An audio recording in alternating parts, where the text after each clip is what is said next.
Hi, I'm Dan. And I'm Clara. And today we are talking about Creeped Out, what is episode 1 on Netflix, Marti, but I think you said it was episode 4 in the original reveal on Canada. This is a cool Canadian-British co-production show in the vein of Goosebumps or Are You Afraid of the Dark? It is a horror, Black Mirror for kids, fairy tale show. Black Mirror for kids. Yeah. And we are talking about Marti, which is the basic idea is it's combining the idea of being addicted to your phone with an abusive relationship. Creepy. What did you think of this creeped out show? I love this genre. Mm-hmm. This is maybe actually my favorite television genre. Yeah. Dan can attest.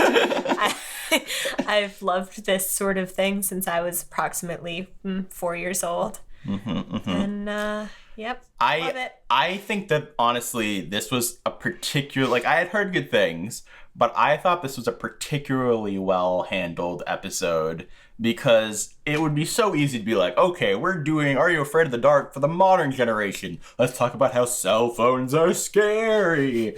But it's like... The fact that they didn't just go, oh, it's bad to be addicted to your phone, that they were like, how can we teach kids about abusive relationships? Yeah. In a way that is palatable and also at the same time is teaching them about issues with addiction and phones. Yeah.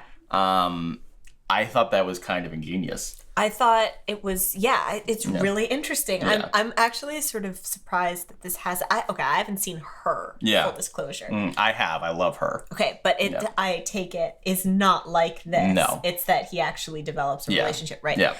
I'm shocked that this has not been done before and that it's this, like, kids thing. Canadian spooky children's show that's the first to do this. I think it's the thing is, like, when I first watched it, like, it took me a little bit longer into the episode than it probably should have for me to see all the abusive relationship parallels, because I was like, because I didn't have that lens in mind. I had the lens of, this is going to be a silly kids show where they're just going to be about, the phones.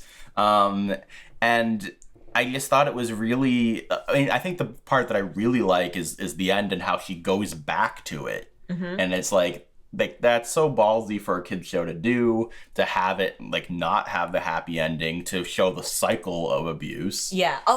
Though I will also say, in terms of being slightly less ballsy, maybe, but Goosebumps would often have endings a like similar, and I guess Are You Afraid of the Dark tended, I feel, to have more, like, set endings. Yeah. But Goosebumps, they often left it open at the end. Yeah. Well, I think that the reason that it feels particularly... It's not just that it has a negative ending. Sure. It's that the ending is a metaphor for being stuck in an abusive relationship.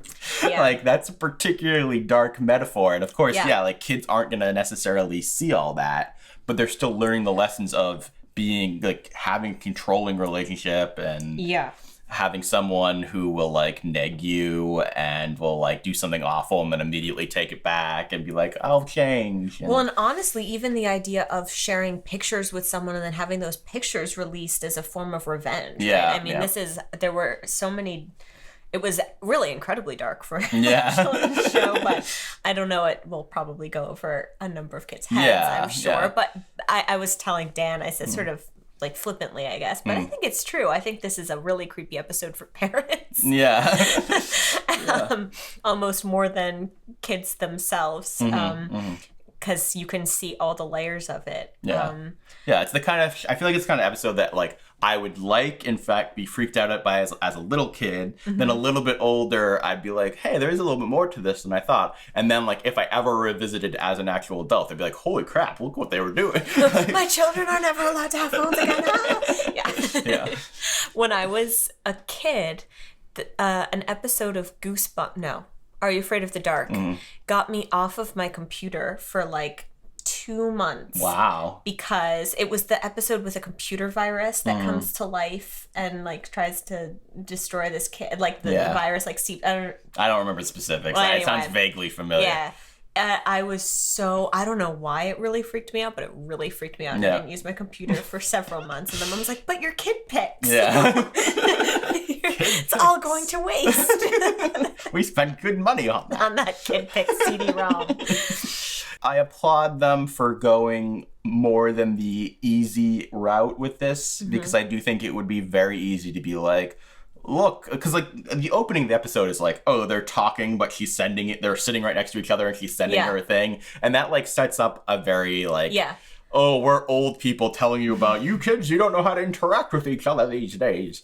I was very glad because I had started this episode, and then had to stop like right at the 3-minute mark or something. So I'd only seen that setup, and I was sort of not super excited about going back, even though I knew I would. It's my favorite kind of show. But the acting wasn't perfect. It was obviously goofy at moments, but that's kind of like part of the charm, right? It has to be like I just found it incredibly nostalgic, honestly, because the ad, when she's watching the ad for this phone, it's so much like from a Goosebumps or Are You Afraid of the Dark? And I've seen there's like mostly ghostly. There are these other shows that are newer for kids these days. And they don't have that same feel of goofiness.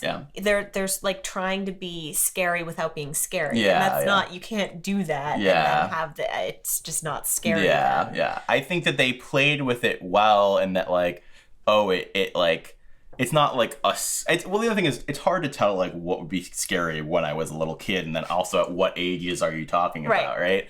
But like, it was still a watered down idea, but they injected it with enough relatability and enough darker undertones that it really worked on both a look how silly this is level, but also like, wow, they're telling a real story. Bravo, Creeped Out. That was really... Also, I really like that title. It's a lot. And what did you think of the creepy face guy whose name I don't remember, but he whistles? He's creepy. The Curious or something, I think is what he's called. I don't remember. Very creepy. And that reminds me more of Are You Afraid of the Dark? Actual creep factor. I still get scared from some of those episodes. And those are good. And looking at the trailer, I do feel like it looks like other episodes might be spookier than this one. I do. It's interesting how they have that character, but he's not the one narrating it. I like almost wish he was the one narrating it. Maybe but, it like, is. Oh, maybe he's a girl. Maybe. You're right. Is a girl. All right, guys. Thank you for watching this. Let us know if you want us to talk about more episodes of Creeped Out. I'm definitely going to watch more. Me too. And I love talking about this kind of stuff because I love talking about actually well done kids shows, because there are so many poorly done kids shows. So let me know if there's a specific episode you want us to talk about, one that like stood out as particularly great. And we'd love to talk to you in the comments below. Thank you, guys. Thank you.